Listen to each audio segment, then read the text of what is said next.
Modi, Modi, you can't hide. you committed Genocide. Modi, Modi, You can't hide. you committed Genocide. Modi, Modi, You can't hide. you committed Genocide. Modi, Modi, You can't hide. you committed Genocide.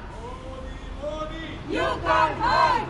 committed Genocide. I think we're going to hear from our co-organizers of this vigil today.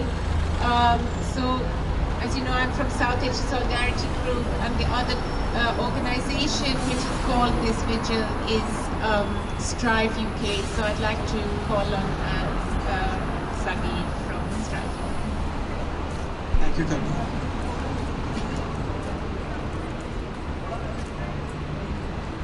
Over 2,000 people were killed in the 2002 anti-Muslim genocide in Gujarat. Hundreds of women were raped and burnt alive. Children were butchered as Gujarat burned for weeks, displacing tens of thousands of Muslims.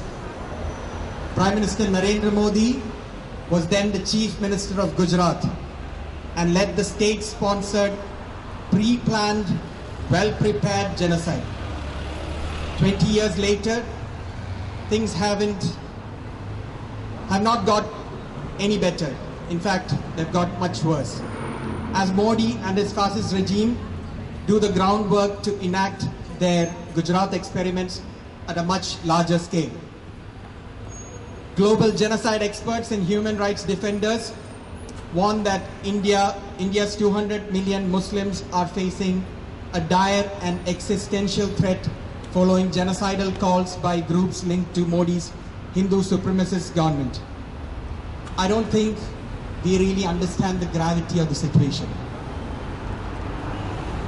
Assalamu alaikum wa rahmatullah. May peace and blessings be upon all of you. Brothers and sisters, this evening we are here at this vigil commemorating the victims of Gujarat genocide and in solidarity with Indian Muslims fighting to defend their fundamental rights of dignity, liberty and equality. 20 years on after the massacres, the struggles for justice continue. Just as we heard from Brother Imran here. The memories of violence are still fresh and raw.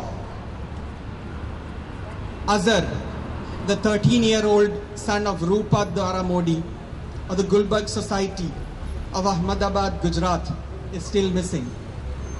They never got his body, nor any evidence about him. On the 28th of February 2002, Rupa Modi was in the Gulbarg Society from 11 a.m. to 5 p.m. and not once did they get help from the police. She recollects that day very evidently, and of the umpteen number of phone calls that went out to the police for help, and especially the one phone call that was made by Ihsan Jafri, the 72-year-old ex-MP, who made a phone call to the then Chief Minister Narendra Modi. He was mocked. He was mocked by the Chief Minister, asking him if he was still alive. Later that day, 69 people were killed in this incident alone, including Ihsan Jafri. Qasim Mansoori lost 19 of his relatives in this same massacre. His wife, his mother, his son, his daughter, his grandchildren, his brother's wives. The list goes on. Rupa Modi managed to escape, but she shivers when recollecting the gory scenes that she witnessed on her return to search for Azhar. Girls as young as 7 and 9 were brutally raped and killed and left without any clothes on them. Shweta Bhatt, the wife of then Police Commissioner Sanjeev Bhatt, recollects that day. When Sanjeev came back home at night and he said to her that he felt ashamed being a police officer unable to do his duty of protecting lives of people. He was returning from Ehsan Jafri's home, where Jafri was burnt with his collection of encyclopedia sets. Flesh and blood of the victims sticking onto his boots. Sanjeev was distraught and wanted to depose his findings. Salim Sheikh of Naroda Patia, an auto rickshaw driver, recollects the incidents of the 27th and 28th February. As soon as the news of the Godhra incident came, he had witnessed RSS workers transporting people from the Hindu community out of town. He suspected that something terrible was about to happen. With the objective of defending themselves, they had all got together. And as they were about to be attacked by RSS and BJP activists, Bajrang Dal mobs, police jeeps arrived and the mob started to disperse. Then comes a white car and out jumps the current MLA, the sitting MLA of Naroda Patia, Maya Kotnani. She raises her voice against the police and argues that the mob should be given the chance to take revenge. Then the police and Maya Kotnani waved to the mob to come and attack. The carnage went on for 10 hours, even more than 10 hours, killing almost 100 Muslims. Girls and women were gang raped and burned. These are just two incidents among the hundreds that happened across the state over several days. More than 2,000 Muslims killed, over 20,000 houses and businesses were destroyed, and 200,000 people were displaced. There was systematic usage of sexual violence against young girls and women. Rape was used as an instrument of subjugation and humiliation of a community. There was deliberate destruction of evidence by burning of the bodies. Saira Banu, the relative of Kausar Banu, narrated the incident of Kausar Banu, who was 9 months pregnant. She was cut open. Her belly was cut open. The fetus was taken out with a sword and thrown onto a fire, and then burnt her as well. Years have passed, but the victims are still not able to move on. We just heard from Brother Imran. Rupa Modi still doesn't have closure about her young son. Still unknown whether her son was really killed, and is still hoping against hope that he may come back. Zakia Jafri, the old wife of Ehsan Jafri, now into her 80s, is still fighting for justice in the Supreme Court of India. Qasim Mansoori was spared just because he was not at home on the 28th of February. He lives in Gulbarg society area, which is now deserted, as people never felt safe to live there and moved on to other places, leaving behind all they had. Sanjeev Bhatt deposed against the government, implicating the current Prime Minister Narendra Modi and his henchman Home Minister Amit Shah, and is now incarcerated, falsely accused and adjudged guilty of a custodial death that happened in 1989. His family battles on for justice. On the other side, Maya Kotnani, the MLA, she was rewarded with a ministerial position by Narendra Modi before she was found guilty by a lower court, only to be acquitted by the Gujarat High Court. Several police officers accused of aiding and abetting the rioters and mobs and engaging in fake encounters have been rewarded with higher positions, medals and awards. So the honest officers have been vindictively victimized, and the delinquent officers rewarded instantly. This judicial harassment is being used as an intimidation technique. So in short, the Gujarat model, it was meticulous in violence. It was very well planned. Just as the Jews were targeted during the Nazi regime, they knew where the Muslims were, where they live, where their businesses are, and then they were targeted. There was this spontaneity about the mob violence, but it was not sporadic. It was targeted. Just at the drop of a hat, large mobs that gathered to attack targeted locations, as in the case of Gulbarga Society and Naroda Patya. There was some kind of legitimacy that was manufactured in the pretext of the Godhra incident. The sheer immunity and impunity for the perpetrators, and in fact rewarding the perpetrators for wreaking havoc. Now they are just enacting the same playbook in larger scale. The vilification, otherizing, marginalization continues unabated, and laws are being enacted to this effect. There is one reason or the other to attack the Muslims. It could be about eating beef today, then it could be about cattle trade, it could be about anti-conversion laws, it could be about preventing interfaith marriages, or the Tabligh Jamaat being the super spreaders of COVID, or any other perverted false histories that triggers violence against minorities, from dog whistling and rumors on WhatsApp groups to mob lynchings and hackings for alleged love jihad and state complicity within. The most recent is the hijab row. The hijab row is not a debate about the hijab. It is yet another attempt to debate the existence of Muslims and Muslimness in India. It is just the latest among the long list of Muslim symbols of identity to attack and demonize Muslims, portraying them as alien to India.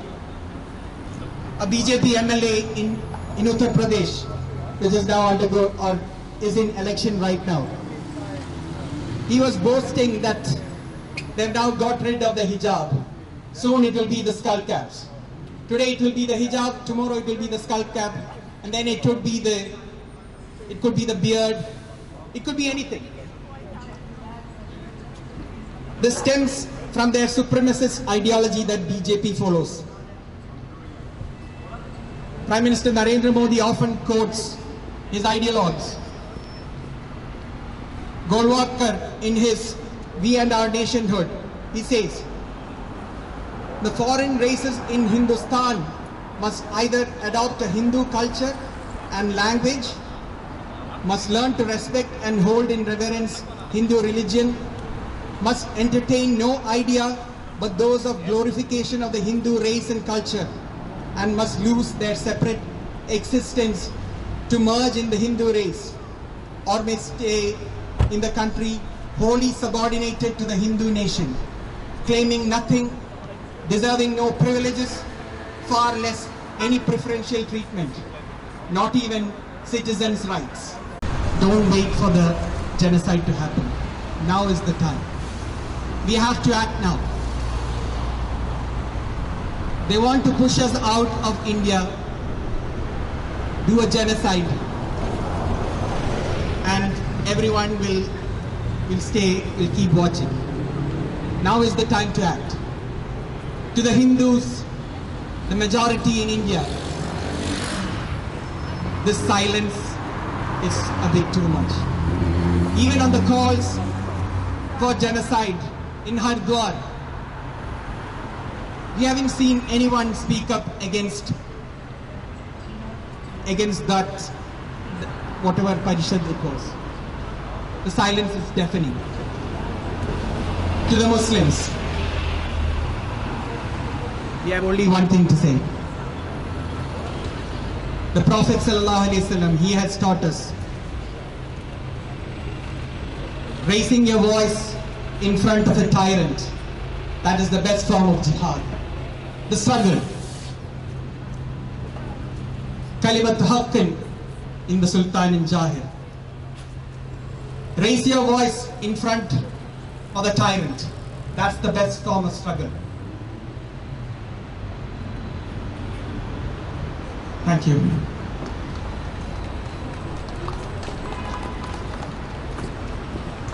Thank you so much, Saqib. And I just wanted to also echo what Saqib said about the fact that women have been particularly targeted in this fascist onslaught. And that is in fact one of the reasons why people, both within India and internationally, are now warning of a genocide on an even bigger scale than what happened 20 years ago. Because if we look at genocide around the world, it's characterized by this targeting of the women of the persecuted community. And what have we seen in the last few weeks particularly even? We've seen those horrific examples of hate speech, including calls for mass rape of Muslim women.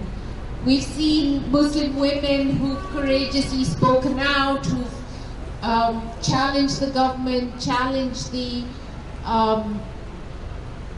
Hindu-supremacist, Brahmanical supremacist, patriarchal regime, being targeted by vile apps like Sulli Deals and Bully Buy and so on, in the most appalling ways. We've seen population policies which are incredibly violent, new laws being passed, and we know that that means the targeting of the bodies of women of the minority communities. So, and then of course, in the last few weeks, we have seen this so-called hijab ban, which, as previous speakers said, is really not about the hijab. It's about questioning Muslim women's right to education, to be in public space, their citizenship, and ultimately even their membership of full humanity. So it's very, very, very disturbing, and it's something which we all need to come together to amplify the resistance to. So we have recently sent a letter to the UN rapporteurs on violence against women and minorities,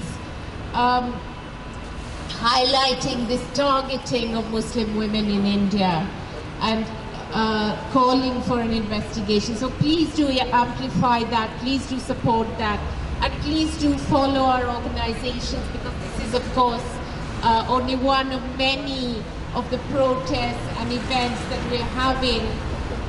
We'll continue, all of us together, to show our solidarity with all those fighting fascism in India. There are many, and there is a movement, and there is hope for the future. So please do follow us, please do work with us. South Asia Solidarity Group is on social media, Twitter, Instagram, and of course Facebook. Strive UK is also on social media. So, and please do follow and amplify what's happening with the case of the Dawood family, which you heard about. And we need to put pressure on the British government as well as the Indian government on that. So I know that, people are getting quite wet. So I'm going to stop there. But thank you very much for coming today. And as I said, I hope to see everybody who's here today again very soon, because it's a very, very urgent situation. Fascism! Fascism! Modi Shah तेरा नाम Fascism! Fascism! Modi Shah तेरा नाम Islamophobia! Modi Shah तेरा नाम Islamophobia! Modi Shah तेरा नाम Fascism! Fascism!